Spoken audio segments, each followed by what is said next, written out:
কৰিছে আমি পুনৰবাৰ আইসকলক এটি উৰুলি ধৰি হাত চাপৰি দিবৰ কাৰণে অনুৰোধ জনাইছো। দীৰ্ঘদিনীয়া কামৰ স্বীকৃতি স্বৰূপে ভাৰত চৰকাৰৰ পদ্মশ্ৰী সন্মান অৰ্জন কৰিছে বিশিষ্ট ভাস্কৰ্য শিল্পী নুৰুদ্দিন আহমেদ ডাঙৰীয়াই।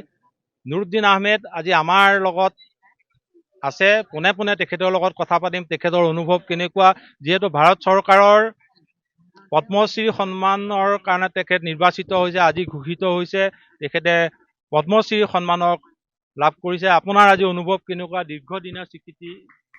এইটো অনুভৱ মই ভাষাৰে বাক্য কৰিব নোৱাৰিম। মই এইটো 50 বছৰে এটা যাত্ৰা। এইবছৰ 50 বছৰ ভ্ৰাম্যমান জগতে হওক বা ভাস্কৰ্য শিল্পৰে হওক বা নাইবা চিনেমা জগতৰ লগত একেলগে মই 50 বছৰ কাম কৰিছোঁ। আজি সঁচাকৈ মই খুব আনন্দিত, আৰু এইটো ক্ষেত্ৰত বিশেষকৈ মই ভাৰত চৰকাৰ আৰু অসম চৰকাৰৰ মই ধন্যবাদ জনাইছোঁ।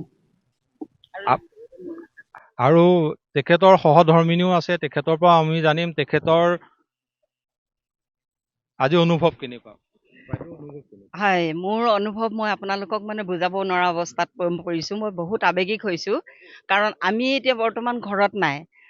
কলিয়াবৰত অসম নাট্য সন্মিলনৰ মঞ্চত, সদৌ অসম নাট্য সন্মিলনৰ মঞ্চত তেওঁক আজি GL আগৰৱালাৰ যিটো বঁটা তেওঁক প্ৰদান কৰিছে, সেই ঠিক আগমুহূৰ্ততে আমি ফোনৰ যোগেদি গম পাইছোঁ যে তেওঁক পদ্মশ্ৰী বঁটাটো তেওঁক ভাৰত চৰকাৰৰ পৰা দিছে। আৰু তেওঁ এজন যোগ্য ব্যক্তি হিচাপে আজি তেওঁ কৰ্মজীৱনৰ 50 বছৰত তেওঁ যিটো সন্মান পালে, তাৰ বাবে সঁচাকৈয়ে মই প্ৰথমতে ভগৱানক, তাৰপিছত সকলো ৰাইজ আৰু আপোনালোকৰ চেনেললৈ ধন্যবাদ জনাইছোঁ। বহুত ভাল লাগিছে, বহুত ধন্যবাদ। এনেদৰেই তেখেতৰ সহধৰ্মিনী নুৰুদ্দিন আহমেদে তেখেতৰ প্ৰতিক্ৰিয়া ব্যক্ত কৰিলে। 50 বছৰীয়া সুদীৰ্ঘ পৰিক্ৰমাৰ অন্তত আজি ভাৰত চৰকাৰৰ এই পদ্মশ্ৰী সন্মান তেখেতে অৰ্জন কৰিছে। তেখেতে এই বঁটা পাই অতি আনন্দিত, অতি সুখী।